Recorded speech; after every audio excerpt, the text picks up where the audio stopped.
میرا نام زرتاج ہے اور مجھے پیار سے سب زری زری کہتے ہیں۔ میں لاہور کی بدنام زمانہ گلی سے تعلق رکھتی ہوں، جہاں پر شرفا رات کے اندھیرے میں تو تعلق بنا سکتے ہیں لیکن دن کو جاتے ہوئے دنیا کے سامنے شرمسار رہتے ہیں۔ میں جب پیدا ہوئی تو میری ماں نے شہر کے پوش ایریا میں اپنا ایک فلیٹ خریدا اور پھر میری خالہ کو اور مجھے اس فلیٹ میں لے گئیں اور خالہ کے سپرد کر کے کہا کہ آج سے وہ میری پرورش کریں گی۔ اور پھر منہ اندھیرے وہ دوبارہ سے اسی گلی کی طرف روانہ ہو گئیں جہاں دن سوتے اور راتیں جاگتی تھیں۔ امی کو جب بھی مجھ سے یا خالہ سے ملنا ہوتا تو وہ رات کے سیاہ اندھیرے میں ہم سے ملاقات کرنے آتی اور بنیادی ضروریات کا سامان اور پیسے خالہ کو دے کر چلی جاتی۔ میں جب تھوڑی سی بڑی ہوئی تو میں خالہ سے پوچھتی تھی کہ اگر یہ میری ماں ہیں تو پھر ہمارے ساتھ کیوں نہیں رہتی اور یہ رات کو ہی کیوں ہم سے ملنے آتی ہیں؟ ماں تو کسی وقت بھی اپنے بچوں سے مل سکتی ہے۔ تو خالہ میری باتوں پر اکثر جزب ہو جاتی اور پھر بہانہ کرتے ہوئے، جو کہ صاف نظر آ رہا ہوتا تھا، مجھے مطمئن کرنے کی کوشش کرتے ہوئے سمجھاتی کہ دن کو تمہاری ماں بہت مصروف ہوتی ہے، اسی لیے اس کے پاس اتنا وقت نہیں ہوتا کہ وہ یہاں آئے، اور رات میں اس کے لیے یہاں آنا آسان ہوتا ہے تو وہ آ جاتی ہے۔ لیکن سچ تو یہ ہے کہ میں خالہ کی ان باتوں پر کبھی بھی مطمئن نہ ہوئی، لیکن مصیبت یہ تھی کہ میں زیادہ سوال اگر ان سے کرتی تو وہ امی سے میری شکایت لگا دیتی اور امی مجھے بہت ڈانٹتی تھی۔ مجھے ان کے غصے سے بہت ڈر لگتا تھا، اسی لیے میں ان سارے سوالوں کو لپیٹ کر اپنے دل کے اندر ہی رکھ لیتی۔ امی جب بھی ہم سے ملنے کے لیے آتی تو ہماری ضرورت کا سامان اور پیسے خالہ کے ہاتھ میں رکھ دیتی۔ مجھے کبھی یاد نہیں پڑتا کہ میں نے کسی چیز کی فرمائش کی ہو اور خالہ نے ہاتھ کی تنگی کا اظہار کیا ہو، بلکہ وہ کھلے دل کے ساتھ مجھ پر خرچ کرتی تھیں۔ وقت کے ساتھ ساتھ جب میں بڑی ہوئی تو مجھے امی کے دھندے کا بھی تھوڑا تھوڑا پتہ چلنا شروع ہوا۔ وہیں مجھے یہ احساس ہوا کہ امی جو رات کو مجھ سے ملنے آتی ہیں تو اس کا مقصد صرف یہ ہے کہ وہ نہیں چاہتی تھی کہ کوئی اس ایریا میں انہیں ان کی شناخت کے ذریعے سے پہچانے اور میرے لیے مصیبت بن جائے۔ وہ مجھے سماج کی سب سے باعزت فرد کی حیثیت سے سامنے لانا چاہتی تھی۔ شاید ان کے ذہن میں تھا کہ یہ جو عزت والی زندگی وہ خود نہ گزار سکیں، وہ زندگی کم از کم میرے نصیب میں آ جائے۔ میری ماں نے یہاں سے نکلنے کی کوشش میں جس عزت دار سیٹھ کے بیٹے سے شادی کی تھی، وہ ان کی گود میں ایک بیٹی ڈال کر ایسا رخصت ہوا کہ پلٹ کر اس نے دوبارہ میری ماں کی خبر گیری تک نہ کی۔ حالانکہ وہ امی سے نکاح کر چکے تھے، لیکن نہ جانے کیوں انہوں نے مجھے تسلیم نہ کیا اور امی کو چھوڑ کر چلے گئے۔ امی نے بہت کوشش کی کہ وہ دوبارہ اس گلی میں نہ آئیں اور نہ ہی مجھے اس جہنم کا ایندھن بننے دیں، لیکن ہونی کو کون روک سکتا تھا؟ میری ماں کی ساری کاوشیں، منتیں اور دعائیں ضائع گئیں۔ انہوں نے ابو سے کبھی طلاق نہ لی، لیکن میری پیدائش پر وہ مجھے میرے دادا کے گھر لے کر ضرور گئیں کہ اگر آپ مجھے نہیں رکھتے تو نہ رکھیں، لیکن میری بیٹی کو ضرور رکھ لیں، یہ تو آپ کا اپنا خون ہے۔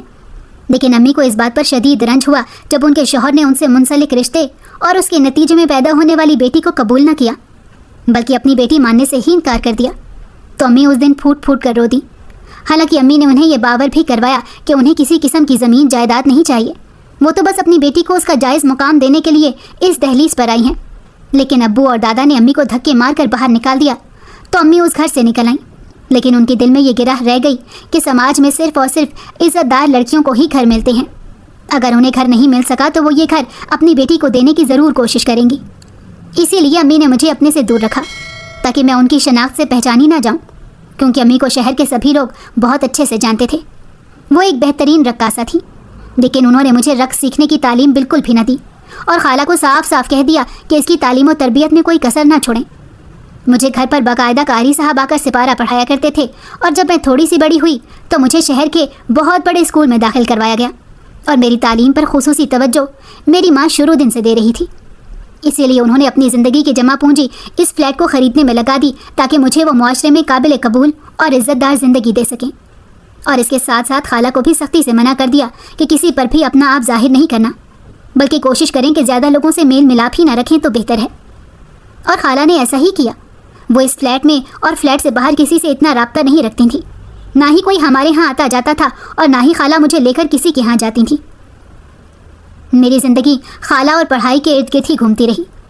بچپن سے مجھے یہ احساس ضرور ہو رہا تھا کہ میری زندگی میں کوئی نہ کوئی ایسا خلا یا محرومی ہے جسے میری ماں کوشش کر کے پوری کرنے کی کوشش کر رہی ہے۔ باپ کے ذکر پر ہمیشہ وہ باتیں گول کر جاتی تھیں، اور اگر میں ضد کر کے پوچھنے لگتی تو مجھے اکثر ڈانٹ کر چپ کرا دیتی۔ میرے اندر ایک تلخی سی بھرنے لگی۔ مجھے ایسے لگا کہ جیسے میرے باپ کو چھیننے والا یہ سماج نہیں ہے، بلکہ میرے اپنے ہی خونی رشتے ہیں۔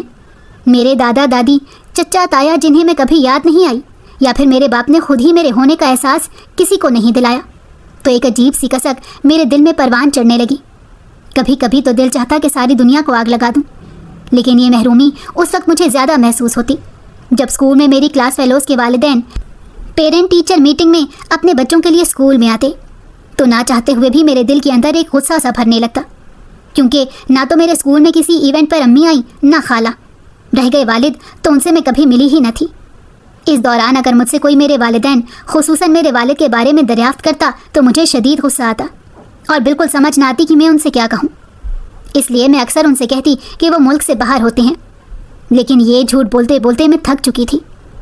اسکول لاگنے لے جانے کے لیے میری وین لگوائی گئی تھی، لیکن جب اسکول میں کوئی ایونٹ ہوتے تو اس میں خالہ بھی شرکت نہ کرتی تو وہ وقت میرے لیے دوہری اذیت کا ہوتا۔ اس لیے میں نے ایک فیصلہ کیا کہ آئندہ جب بھی اسکول میں کوئی فنکشن ہوگا اس میں شریک نہیں ہوں گی۔ حالانکہ میری آواز بہت ہی خوبصورت تھی، مجھے اکثر نعت، نظم یا گانے کے لیے ٹیچرز میرا نام لکھ دیتی، لیکن پھر میں نے آہستہ آہستہ انکار کرنا شروع کر دیا اور اسکول کے کسی بھی بزم ادب میں شرکت نہ کرتی۔ مجھ سے اس بارے میں کئی بار میری ٹیچرز اور کلاس فیلوز نے پوچھا کہ تمہاری اتنی پیاری آواز ہے تو تم کیوں بزم ادب یا اسکول کے کسی بھی فنکشن میں حصہ نہیں لیتی ہو؟ تو میں کوئی نہ کوئی بہانہ پہلے سے تیار رکھتی تھی۔ وقت ایک بے لگام گھوڑے کی طرح تیز رفتاری کے ساتھ گزر رہا تھا۔ میں نے میٹرک بورڈ کے امتحان پاس کیا ہی تھا کہ امی نے کالج میں داخلے کے لیے تگ و دو شروع کر دی، لیکن سچ تو یہ تھا کہ میں مزید نہیں پڑھنا چاہتی تھی، کیونکہ پڑھائی میں میرا دل بالکل بھی نہیں لگتا تھا۔ میرا سارا دن ڈائجسٹ، فیشن میگزین کی ورک گردانی کرتے کرتے گزرنے لگا، لیکن امی مجھ پر خفا ہونے لگیں کہ میں اپنا وقت برباد نہ کروں، بلکہ پڑھ لکھ کر کوئی مقام حاصل کروں اور اپنے پیروں پر کھڑی ہونے کی کوشش کروں۔ تو مجھے امی کی باتیں بہت بری لگتی۔ بہرکیف امی نے میری اس معاملے میں ایک بھی نہ چلنے دی اور شہر کے سب سے اچھے کالج میں میرا داخلہ کروا دیا۔ میں نے اس دن امی سے بہت بحث کی کہ میں گھر میں بیٹھ کر بھی تو ایف اے کر سکتی ہوں، لیکن امی نہ مانی۔ وہ کہتی تھی کہ کالج جانے سے لڑکی میں اعتماد پیدا ہوتا ہے، اس میں اٹھنے بیٹھنے بولنے کا ہنر مزید پختہ ہوتا ہے، اسی لیے پڑھائی کے ساتھ ساتھ پرسنالٹی گرومنگ کے لیے بھی کالج جوائن کرنا بہت ضروری ہے۔ میں جانتی تھی کہ امی کے ساتھ بحث کرنے کا کوئی فائدہ نہیں، کیونکہ وہ میری ایک بھی نہ چلنے دیتی۔ یوں میرا کالج میں ایڈمیشن ہو گیا۔ یہاں پر بھی نئی بننے والی سہیلیوں نے مجھ سے میرے بیک گراؤنڈ کے بارے میں پوچھا، جن کا میں نے وہی گھسا پیٹا جواب دیا کہ میرے والد ملک سے باہر ہوتے ہیں اور امی جاب کرتی ہیں۔ دوسری طرف جب لڑکیاں اپنے بھرے پورے خاندان کے بارے میں ذکر چھیڑتیں تو میرے دل میں پھر وہی خلش جاگنے لگتی۔ اس لیے میں نے شروع دن سے ہی یہ تہیہ کر لیا تھا کہ یہاں میں کسی لڑکی کے ساتھ بھی دوستی نہیں کروں گی، بلکہ الگ تھلگ رہوں گی۔ کم از کم اس طرح میرا ذہنی سکون برباد نہیں ہوگا۔ اپنی کلاس فیلو سے دور ہوتے ہوتے میں کب اور کس طرح سے ظفر کے قریب ہوتی چلی گئی مجھے خود بھی پتہ نہ چلا۔ وہ بھی میرے ساتھ ہی پڑھتا تھا اور شروع میں ایک دوسرے کو نوٹس لینے کے سلسلے میں بات کا آغاز ہوا۔ مجھے اس کی ایک بات جو بہت پسند آئی وہ یہ تھی کہ اس نے کبھی بھی کریت کر میرے گھر اور فیملی کے حوالے سے بات نہ کی، نہ ہی میرے بارے میں کسی قسم کا تجسس رکھا۔ مجھے اس کی اس بات نے جہاں بہت متاثر کیا وہیں پر میں نے چاہتے ہوئے بھی اس کے قریب ہوتی چلی گئی۔ میں گھر آ کر بھی اس کے بارے میں سوچتی رہتی۔ ایسے میں خالہ میرے کھوئے انداز پر مجھ سے سوال کرتی تو میں گھبراہٹ میں انہیں کہہ دیتی کہ کالج میں بہت کام ہوتا ہے تو اس لیے تھک جاتی ہوں، لیکن میں جانتی تھی کہ میں اپنی خالہ کو کبھی بھی مطمئن نہیں کر سکتی، کیونکہ ان کی آنکھیں کسی ایکس رے مشین کی طرح میرے دل کے اندر کے سارے حال معلوم کر لیتی ہیں۔ میرا بہت دل چاہتا کہ گھر آ کر بھی میں ظفر سے باتیں کرتی رہوں، لیکن مجھے کوئی سبیل نظر نہ آئی۔ تو ایک دن میں نے ظفر سے کہا کہ کیا تمہارے پاس کوئی موبائل نہیں ہے؟ تو اس نے حیرت سے میری طرف دیکھتے ہوئے پوچھا کیوں، خیریت ہے؟ اور پھر فوراً اپنی جیب سے موبائل نکال کر میری طرف بڑھایا۔ اگر گھر پر کال کرنی ہے تو اس میں بیلنس موجود ہے۔ تو اس کی بات پر مجھے ہنسی آ گئی، مگر وہ میرے ہنسنے پر ایک دم سے پریشان ہوا۔ جانے کیوں مجھے اس پر ڈھیر سارا پیار آ گیا۔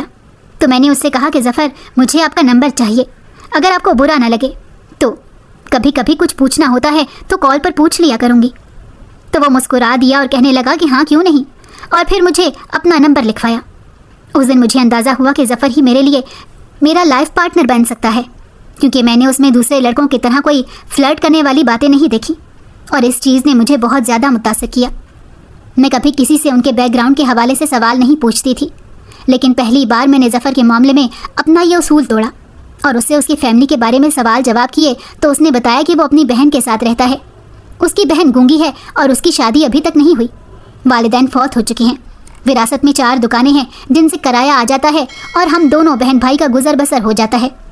ظفر کی چھوٹی سی فیملی کے بارے میں جب مجھے علم ہوا تو میں بہت خوش ہوئی کہ یہاں تو ساس سسر والے جھگڑے ہی نہیں ہیں اور فیملی بھی چھوٹی ہے، میں اور ظفر ہوں گے اور ہماری چھوٹی سی زندگی۔ میں خود ہی بیٹھے بیٹھے اپنے طور پر بہت دور کی پلاننگ کر چکی تھی، لیکن مصیبت یہ تھی کہ ظفر کی طرف سے مجھے کوئی ایسے سگنل نہیں ملے کہ جس سے مجھے یہ اندازہ ہو پاتا کہ وہ بھی میرے لیے ایسے ہی احساسات رکھتا ہے۔ میں اکثر جب محبت شادی کے ٹاپکس پر جان پوچھ کر سوال کرتی تو وہ اکثر مجھے گول مول جواب دے کر اپنا دامن بچا لیتا۔ میں یہ بات جانتی تھی کہ ہمارے کالج میں اب صرف بمشکل 6 ماہ رہ گئے ہیں، اس لیے مجھے اسی دوران اپنے دل کی بات ظفر سے ہر صورت کرنی ہے، لیکن میں جب بھی اس کے سامنے آتی تو ہمت ہار دیتی اور شدید ہچکچاہٹ کا شکار ہو جاتی۔ وقت تیزی سے میرے ہاتھوں سے پھسل رہا تھا۔ میری ذہنی کشمکش بہت دیر تک خالہ سے چھپی نہ رہ سکی، اور ایک دن انہوں نے مجھے گھیر کر بالآخر پوچھ ہی لیا تو میں نے ان سے کچھ بھی نہ چھپا سکی اور انہیں من و ان اپنی پسندیدگی کے بارے میں ظفر کے حوالے سے بتا ڈالا تو ان کے چہرے پر ایک گھمبیر سنجیدگی طاری ہو گئی۔ پھر وہ تھوڑی دیر بعد مجھ سے بولی کہ ظفر نے کبھی تم سے اقرار کیا؟ تو میں نے کہا کہ مجھے کبھی اس کی پسند کے بارے میں پتہ ہی نہیں چلا اور نہ ہی میں اس کے دل تک پہنچی کہ یہ بات جان سکوں کہ وہ میرے بارے میں کیا سوچتا ہے۔ تو خالہ چپ ہو گئیں۔ نہ جانے انہوں نے امی سے کب بات کی کہ امی اسی رات کو گھر آئیں تو میرا دل دھڑکنے لگا۔ مجھے خالہ سے یہ امید نہیں تھی کہ وہ امی تک میری بات پہنچا دیں گی۔ مجھے رہ رہ کر خالہ پر غصہ آنے لگا کہ امی کو بتانے کی آخر کیا ضرورت تھی۔ تھوڑی دیر کے بعد امی نے مجھے اپنے پاس بلایا تو میرے اور ان کے درمیان کافی دیر تک خاموشی طاری رہی۔ میں جانتی تھی کہ امی غصے کی بہت تیز ہیں اور وہ کتنی مشکلوں کے ساتھ مجھے پڑھانے کے لیے تگ و دو کر رہی ہیں۔ ایسے میں جب انہیں میری اس بات کا پتہ چلا تو نہ جانے ان کے دل پر کیا بیتی ہوگی۔ میں اس طرح میں انگلیاں مروڑنے لگی اور امی مجھے مسلسل گھورتی رہیں۔ بالآخر انہوں نے خود ہی اس سناٹے کو توڑا اور بات کا آغاز کیا۔ ظفر کے بارے میں کتنا جانتی ہو؟ وہ گھمبیر لہجے میں بولی تو میرے ہاتھوں میں پسینہ آنے لگا اور دل کی دھڑکن تیز ہو گئی۔ تو میں ہکلاتی ہوئی آواز میں بولی، بس اتنا ہی جانتی ہوں کہ اچھا لڑکا ہے، دوسرے لڑکوں کی طرح چھچورا نہیں، اپنے کام سے کام رکھتا ہے۔ کیا وہ خود تمہارے گرد منڈلاتا ہے یا تم؟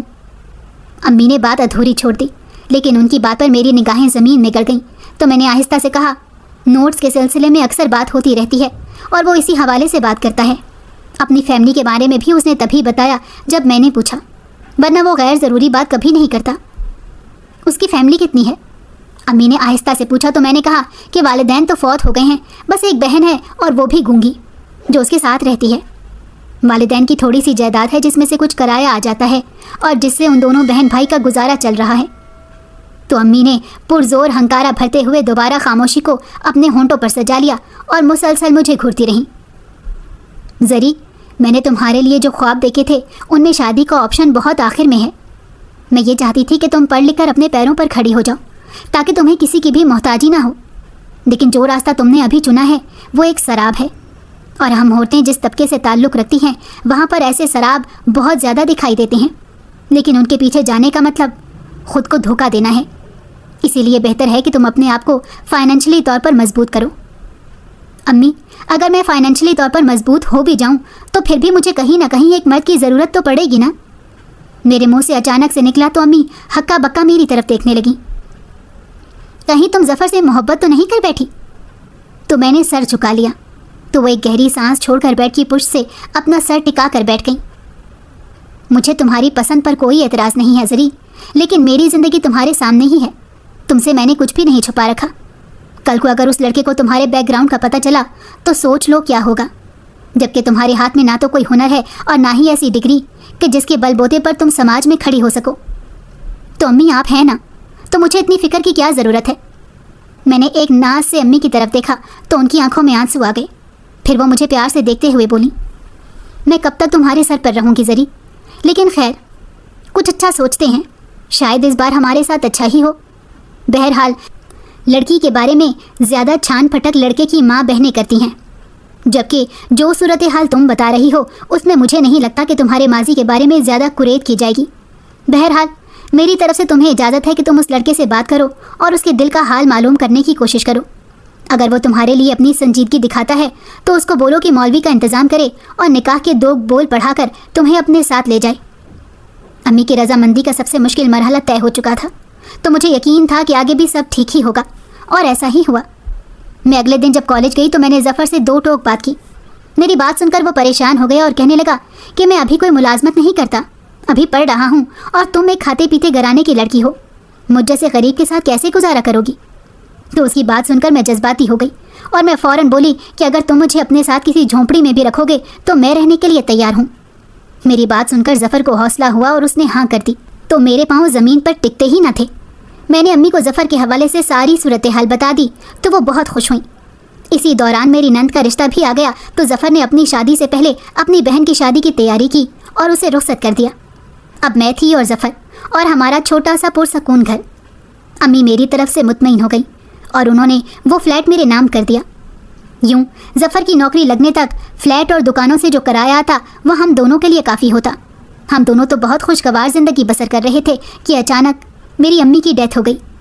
میں اس صدمے سے نکلی نہ تھی کہ ظفر کا بہنوئی آئے دن پیسوں کا مطالبہ کرنے لگا اور میری نند آئے دن پیسے مانگنے بھائی کے پاس بیٹھی ہوتی تو ظفر کسی نہ کسی طرح سے پیسے ارینج کر کے اپنی بہن کو دیتا کہ شاید اس طریقے سے اس کا گھر بچ جائے۔ لیکن مجھے یہ سب بہت ہی برا لگتا۔ ظفر کی بہن ہمارے گھر آتی تو کئی دن تک وہ واپس ہی نہ جاتی اور ظفر بھی یونیورسٹی سے واپس آ کر اپنی بہن کے کمرے میں گھنٹوں بیٹھا رہتا۔ اپنے اور ظفر کے درمیان میں اس کی بہن کو کسی صورت برداشت نہیں کر پا رہی تھی۔ نند کے خامند کے چھوٹے موٹے تقاضے تو ہم کسی نہ کسی طرح پورے کر رہے تھے، لیکن جب ایک دن وہ گاڑی کا تقاضا لے کر ہمارے گھر میں آئی تو ہم دونوں میاں بیوی پریشان ہو گئے۔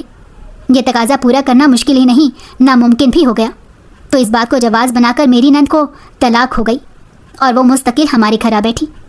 میرا شوہر ہر وقت اپنی بہن کی دلجوئی کرتا رہتا، باہر سے جو بھی فروٹ وغیرہ لے کر آتا سیدھا اس کو دیتا، کھانا بھی اس کے ساتھ بیٹھ کر کھاتا۔ میں یہ سب دیکھ کر ذہنی مریض ہوتی جا رہی تھی۔ اسی دوران اللہ نے ہمیں ایک بیٹی سے بھی نوازا۔ اس مصروفیت کے باوجود مجھے اپنی نند کھٹکنے لگی۔ پھر میرے شوہر کی نوکری بھی ہو گئی اور اب وہ اکثر اپنی جاب کے سلسلے میں شہر سے باہر ہوتا، تو ایسے میں اپنی نند کے ساتھ بہت زیادہ بدسلوکی کرتی، لیکن وہ ایسی اللہ کی بندی تھی کہ اس نے کبھی بھی میری شکایت اپنے بھائی سے نہیں کی۔ گھر کے اخراجات دن بدن بڑھتے جا رہے تھے اور ظفر کی آمدنی بہت محدود تھی کہ اچانک ہی میرے ذہن میں ایک خیال ابھرا اور میں اس پر عمل درآمد کرنے کا سوچنے لگی۔ میری نند جوان تھی اور پرکشش جسم کی مالک تھی، تو میں نے اپنی خالہ کے توسط سے ایک کوٹھے والی سے بات کی اور جب میرا خاوند ڈیوٹی کے سلسلے میں دوسرے شہر گیا تو میں اپنی نند کو اس کوٹھے پر بیچ آئی، جس کا مجھے ایک دن کا 1 لاکھ روپیہ طے ہوا۔ میری نند بہت روئی، میرے آگے ہاتھ جوڑتی رہی کہ میں اس پر یہ ظلم نہ ڈھاؤں، لیکن پیسے کی چمک نے میرے سوچنے سمجھنے کی صلاحیت ختم کر دی، اور جب میرا خاوند نے واپس آنا ہوتا تھا تو میں اسے گھر لے آتی اور اس کے کھانے میں نیند کی دوائی ایسی ڈالتی کہ یہ سوئی پڑی رہتی۔ میرا شوہر رات کے لیے آتا تھا اور صبح چلا جاتا تھا۔ ایسے میں اپنی بہن کو سویا دیکھ کر وہ مطمئن ہو جاتا اور میرے ذمہ وہ اس کی ذمہ داری ڈال کر صبح سویرے اپنی بہن کو ملے بغیر ہی ڈیوٹی پر چلا جاتا۔ نند کی کمائی سے میں دن بدن امیر ہوتی جا رہی تھی اور یہ سارا پیسہ میں اپنی بیٹی کے نام پر بینک میں ٹرانسفر کر دیتی اور اس اکاؤنٹ کے بارے میں نے اپنے شوہر کو بھنک نہ پڑنے دی۔ یہ سلسلہ تقریباً 1 سال تک چلا اور میرے خاوند کو کانوں کان نند کے حوالے سے خبر نہ ہوئی، کیونکہ وہ مجھ پر اندھا اعتماد کرتا تھا۔ میری نند یہ سمجھتی تھی کہ ظفر بھی اس ظلم میں میرے ساتھ شامل ہے۔ وہ اکثر ہاتھ اٹھا کر ہم دونوں کو بددعائیں دیتی، روتی رہتی، اور پھر ایک دن اسے ہارٹ اٹیک ہوا اور وہ مر گئی۔ وہ ظفر کی اکلوتی بہن تھی۔ اس کے جانے کا ظفر نے بہت اثر لیا اور ہر وقت افسردہ رہنے لگا، لیکن مجھے کوئی اتنی پرواہ نہیں تھی، کیونکہ اب میری نظر میری اپنی 16 سالہ بیٹی کے مستقبل پر تھی، جس کے خواب میں ہر وقت بنتی رہتی۔ میرے پاس اس کے جہیز کے لیے ٹھیک ٹھاک پیسہ جمع ہو گیا تھا اور میں یہی سوچتی رہتی کہ اس کا کسی بڑے گھر میں رشتہ کروں گی۔ میں نے ابھی اسے اس رشتے کی بات بھی چلانا شروع کر دی، کیونکہ وہ بھی پڑھائی کے معاملے میں میری طرح کافی لاپرواہ تھی۔ اسے بھی کوئی خاص پڑھنے لکھنے میں دلچسپی نہ تھی، بلکہ وہ پارٹیز اور گھومنے پھرنے کی شوقین تھی، تو میں بھی کوئی خاص اس کے اوپر پابندی نہیں لگاتی تھی۔ اس کے دوستوں میں لڑکیوں کے ساتھ ساتھ لڑکے بھی شامل تھے، جن کے ساتھ گھومنے پھرنے کے لیے وہ اکثر باہر بھی چلی جاتی۔ ان سب باتوں کا ظفر کو علم نہیں تھا، ویسے بھی وہ گھر میں کم ہی مداخلت کرتا تھا اور سب کچھ میرے ہاتھ میں دے رکھا تھا، اس لیے میں اس گھر کی سیاہ سفید کی مالک بن گئی۔ ایک رات جب اچانک میری آنکھ کھلی تو میری بیٹی ناز اپنے بستر پر موجود نہیں تھی۔ میں نے پورا گھر چھان مارا لیکن وہ کہیں نہ ملی، تو میں پریشان ہو گئی۔ میں نے فون کر کے اس کی تمام دوستوں سے پتہ کیا، سب نے کہا کہ وہ یہاں نہیں ہے۔ تو میں حیران ہو گئی کہ وہ بنا بتائے یوں کہاں چلی گئی، کہ اچانک میرے موبائل پر خالہ کی کال آنے لگی تو میں نے دھڑکتے دل کے ساتھ کال اٹینڈ کی۔ خالہ نے کہا کہ فوراً یہاں آ جاؤ اور فون بند کر دیا۔ جانے کیوں میرے دل میں ایک وسوسہ سا آیا کہ ناز کا تعلق خالہ کی کال سے ہی ہے، کیا خبر وہ کوٹھے پر ہو، لیکن وہ وہاں کیسے پہنچی؟ میں دھڑکتے دل کے ساتھ جب وہاں پہنچی تو یہ دیکھ کر میرے دل پر بجلی سے گر گئی۔ جب ناز کو 4 لڑکوں کے ساتھ وہاں پر بیٹھا ہوا دیکھا تو میں تیزی سے دوڑتے ہوئے ناز کی طرف آئی اور اسے مارنے لگی کہ تم یہاں کیا کر رہی ہو؟ تم جانتی ہو یہ کتنی بدنام جگہ ہے؟ تو وہ میرا ہاتھ چھڑاتے ہوئے مجھے دیکھتے ہوئے بولی، میں اپنی مرضی کی مالک ہوں، جہاں جانا چاہوں جا سکتی ہوں، آپ مجھ پر اب پابندی نہیں لگا سکتی۔ یہ کہہ کر وہ ان لڑکوں کے ساتھ باہر نکل گئی اور میرے پیروں تلے سے زمین جیسے کسی نے کھینچ لی ہو۔ میں وہیں پر دھڑام سے زمین پر گر گئی۔ ناز کو روکنے کی کسی نے بھی کوشش نہ کی، کیونکہ ان لڑکوں کے ہاتھ میں پسٹل تھے اور ناز بھی ان کے ساتھ اپنی خوشی سے جا رہی تھی، تو کون اپنی جان پر کھیل کر اسے بچانے کی کوشش کرتا؟ میں دونوں ہاتھوں سے اپنے سر کو پیٹنے لگی۔ کیا یہ مکافات عمل ہے؟ اچانک میری آنکھوں کے سامنے اپنی نند کا چہرہ آ گیا تو میں نے اپنی آنکھیں زور سے بند کر لیں۔ نہیں، ایسا نہیں ہو سکتا۔ میں نے زور زور سے سر ہلاتے ہوئے خود کو تسلی دی، لیکن میرے کانوں میں اپنی نند کے کہے گونجنے لگے، تو میں نے دونوں ہاتھ اپنے کانوں پر رکھ لیے اور پھر میں رونے لگی۔ واقعی یہ مکافات عمل ہی تھا کہ کل میں نے جو گڑھا ایک معصوم لڑکی کے لیے کھودا، اس میں میں خود ہی اپنی بیٹی کو لے کر غرق ہو گئی، اور مجھے ایک بار بھی اپنے اس فعل پر ندامت نہیں ہوئی۔ خالہ نے مجھے نیچے سے اٹھا کر صوفے پر بٹھایا اور افسوس بھری نظروں سے میری طرف دیکھ کر بولی، تمہاری ماں نے تمہیں ایک اچھا مقام دینے کے لیے دن رات محنت کی، اور تم نے اس کی وہ تمام محنت اپنے ہاتھوں برباد کر ڈالی۔ میں تمہیں منع کرتی رہی کہ اپنی نفرت اور بغض میں اتنا آگے مت جاؤ کہ جس کی آگ تمہارے اپنے ہی گھر کو جلا کر راکھ کر ڈالے۔ خالہ کی باتوں نے میرا دل جلا ڈالا، تو میں روتے ہوئے اس کوٹھے سے نکلی کہ جس سے نکلنے کے لیے میری ماں نے اپنا آپ ختم کر ڈالا تھا۔ آج میری بیٹی پھر سے اسی گندگی میں ڈوب گئی۔ میں گھر جانے کی بجائے اپنی نند کی قبر پر گئی اور اس کی قبر پر روتے ہوئے ہاتھ جوڑ کر معافی مانگنے لگی، لیکن میں جانتی تھی کہ بہت دیر ہو چکی ہے اور اللہ کی رسی کھینچی جا چکی ہے، اور اب میں نے وہی کاٹنا ہے جو میں نے بویا تھا۔